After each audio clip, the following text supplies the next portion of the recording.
Hey everybody, welcome back to another episode of Politics Under the Microscope. I'm one of your co-hosts, Nina.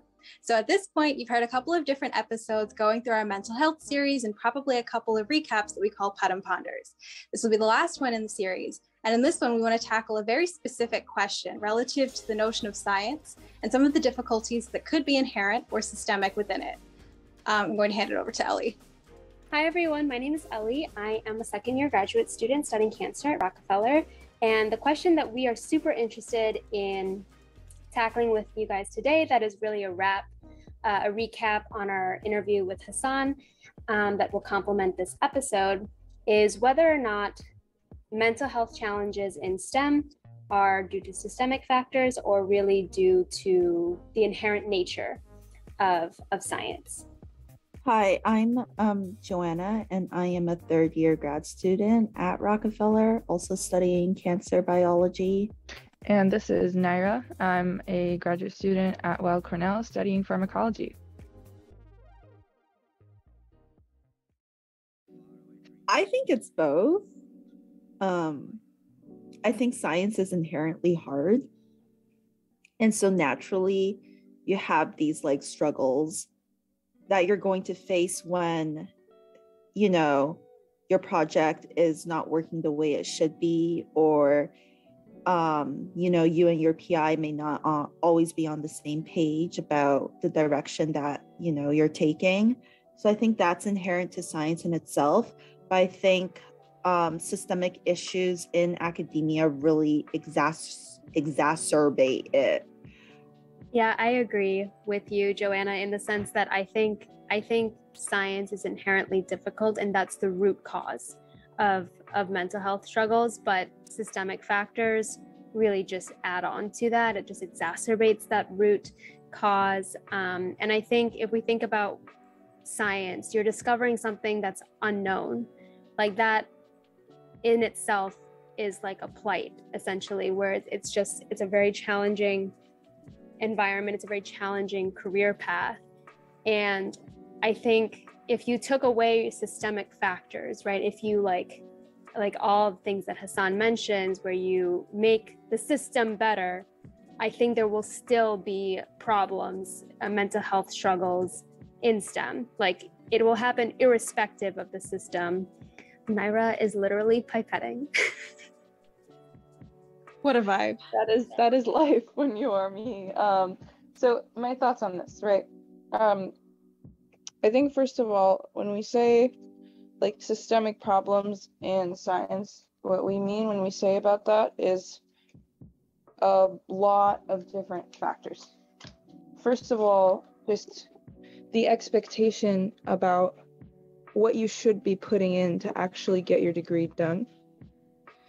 That's one thing on its own, and it's not like the expectation of any other job where you're a 9 to 5. There's a lot of people I know, and there's a lot of labs I've seen where people are like, yeah, it could be a 9 to 5 if you really want it to. But the reality is, when you're starting out like we are, it's just not. It's really not. It could be a 9 to 5 when you're like an older grad student and you're more experienced and you know how to manage your time.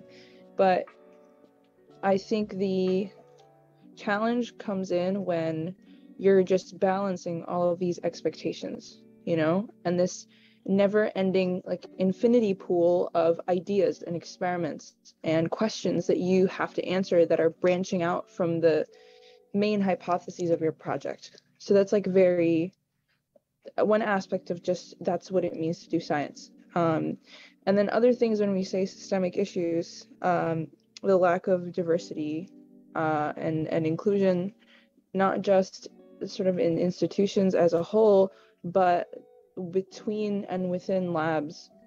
If you are different, you feel like you don't fit into the culture, you can't connect that well with your lab members, and then it might actually impact your professional relationship.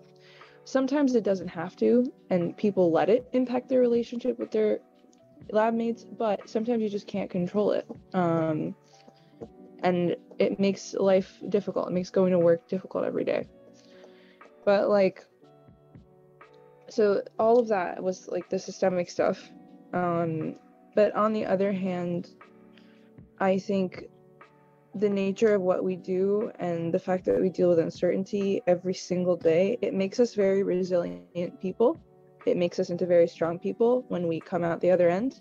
But it also makes it very hard to stay. And really the most profound thing I've discovered is that, like, if you look at all of the factors that would impact your mental health as a scientist or as a student that's doing grad school in general, and you think about the meaning that you're assigning to that, maybe you're making it mean something about yourself or about your success or just about the people around you. If you decide, or if you find out that like those meanings that you're giving things is an absolute choice, and you're the one that's giving it that meaning, and it actually means nothing, it makes things a lot easier. It's like your experiment didn't work, so what does it mean? It actually doesn't mean anything. If you think about it, you're letting, your mind interpret it as, oh, it means I'm not going to be a good scientist, or I'm not going to graduate on time, or XYZ. But all of that comes from you. Like, you get to define that. So one final thought is, science is constantly a process of redefining reality. That's why we do experiments. And I think if we start applying that to the problems that come with doing science itself, we might end up feeling much better. Never know. But those are my 2 cents. Can I go back to the 9 to 5 thing? Like, I wanted to go back to that as well too. Forget about your PI. Forget about your lab members. Pretend you're just doing science in your own like little lab space. You have no social pressure, nothing going on. Could you do everything you wanted to do experiment-wise in a 9 to 5 schedule? I could not. Like, I have to check my live imaging. For example, my live imaging goes on for 12 hours. I don't have to be there for 12 hours. I can just set up, and then I have to check it in 3 hours, and I have to check it again a couple hours later. And so like, I come in at like 11 p.m. to check on it, and it's okay. Like, I don't think that's a problem, because that's just how the live imaging experiment goes. Like, I don't know, maybe I'm just crazy, but like, no, I think this 9 to 5 thing is not due to like not feeling like you're able to work a 9 to 5 is not due to your PI, in my opinion. Like, you may feel pressured to stay later in lab, you may feel guilty leaving lab at a reasonable time, but for me, like, I don't work a 9 to 5 not because of those pressures, but because that's just the nature of my work, which is why I'm very much in the inherent science is inherently difficult camp. So I kind of agree. For me, I don't work a 9 to 5, but I would say if you were to add up my random hours throughout the day, it would probably be like 8 to 10 hours a day. But it's not 9 to 5, right? It's like what Ellie says. It's like, oh, like I'll stop by lab to set something up and then leave for a while and come back and check. And so cumulatively, it's like, I feel like it's still like the number, like the same number of hours as like maybe other jobs, but like the timing is like totally based on your experiments. And another thing I wanted to say is like, sure, you can try to make it like 9 to 5, but the inherent nature of the work is that even when you're not doing experiments, even when you're not in lab and not setting things up, I just think like you're constantly thinking about like lab, you're constantly thinking about your science, you're constantly thinking about lab. And so even if you do only work 40 hours a week, let's say, you're not really working 40 hours a week. You're working 40 hours a week, plus the time that you're thinking about your science when you're showering, or when you're like falling asleep, or when you're like trying to jot down ideas before you go to bed. Like, it's just like, I think it kind of like consumes you.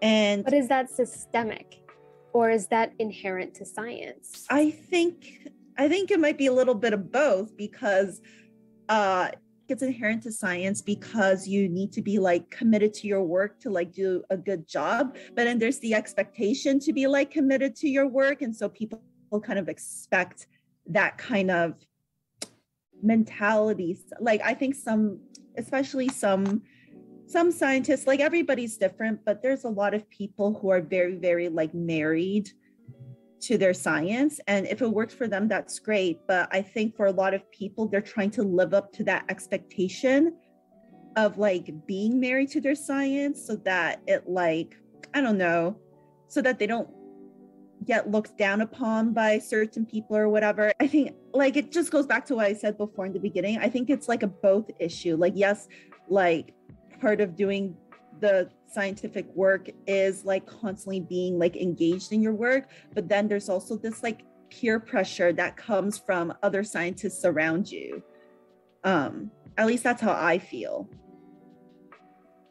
Honestly, dude, I feel like it's neither, especially this aspect. I think it's purely your choice. It's like, okay, naturally everyone is different though. Naturally, there are some people that let their work consume their thoughts. And it's like in the moment, you choose, do I even want to think about this right now? And it's up to you to set those boundaries. So it's maybe a lot of what, you know, contributes to these like poor mental health outcomes, especially, you know, in our demographic as grad students. Maybe a lot of it is like, are we aware that we're making choices about how to feel, how to act, you know, and keeping that balance? But just about like that aspect. There's a lot of things about science that are not a choice. But if you see them as a choice, it's not a burden. You're not trapped by it. I think it's a skill to learn though. I think it takes a lot of time and experience for a lot of people to learn that it is their choice to feel that way. I feel like I wasn't able to do that kind of thing until I went into therapy. Like it was just something I had to like build up over time. So I think being married to your science isn't inherently a scientific thing. Like I think there are people married to their work that are in law, that are in finance. Oh yeah, like, that's true. So it's I like, forgot about them. It's like I feel like it's also personality driven, like Naira was saying, where maybe it is a choice. But I also think there's a degree of systemic problems, which I don't know if are problems per se. I think this is just how the world works. But like, if you want to be a PI, you need to get papers, right? And in order to get papers, you have to make discoveries. And in order to make discoveries, you have to do experiments. And in order to do experiments, you have to be in lab for a while. Like I think that is the way things work. And I think maybe Hassan challenged us to think about it a little bit differently. But I think marriage to science is not an inherently scientific thing. I think it's like, if you're really passionate about science, you're right, Joanna, I think about my cell competition experiments in the shower, like that's very common. But I don't like dislike that. I don't know. If I'm on vacation, I can compartmentalize where it's like, I'm not thinking about science anymore. But if I'm going around my like daily life, I think about science because I'm like kind of a workaholic and I'm okay with that. Does that make sense? That makes sense. I think so. For me personally, I do the same thing and I like that up until I feel like burnt out. And then I have to, you know, take a little mini vacation where I completely like don't think about science for like a whole weekend. But burnout isn't inherent to science either, right? Like that's true. So maybe it's just like, maybe a lot of issues that we have in science are just issues that happen with very high pressure, high performance jobs in general. And like, are we going to go into the systemic factors, you know, of every other institution, field, career path? Like they all have their own problems. Yes, right? they all have and their then own problems. Probably a lot of their problems are very common to like the problems, workplace. Like just in general, yeah, the problems that like we have. I mean, I think it's worth stating that it's sort of like a what came first, the chicken or the egg kind of thing, right? Like it's hard to determine if everything is systemic or if it's inherent to something, because it's worth pointing out that some of these same disadvantages or issues exist in other fields that happen to be competitive.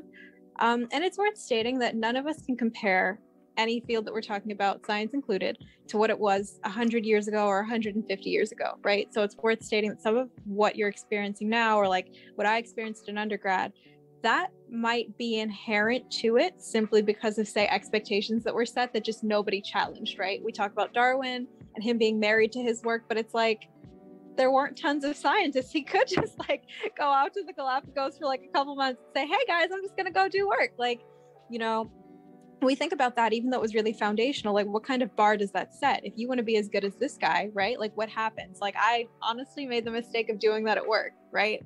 Where I said, you know, I want to be as good as this coworker is. And like that coworker literally has the highest volume of work. And so now I'm like assisting him, and guys, it is certainly something. So, you know, I think it's like one of those things we sometimes accidentally put these sorts of expectations on ourselves because we want to be the best, right? And so I don't think it starts with us. Like it probably started with somebody else who saw what Darwin did and said, oh my God, I have to do that, or I have to be even better, right?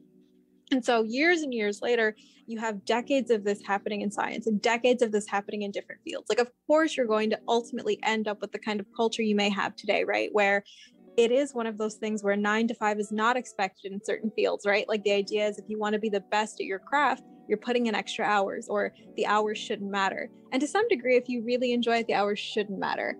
But I think that also makes it much harder to figure out if something is systemic or if it is just inherent to something, because we don't have a comparator kind of before the point in which we start, or at least in the modern age anyway.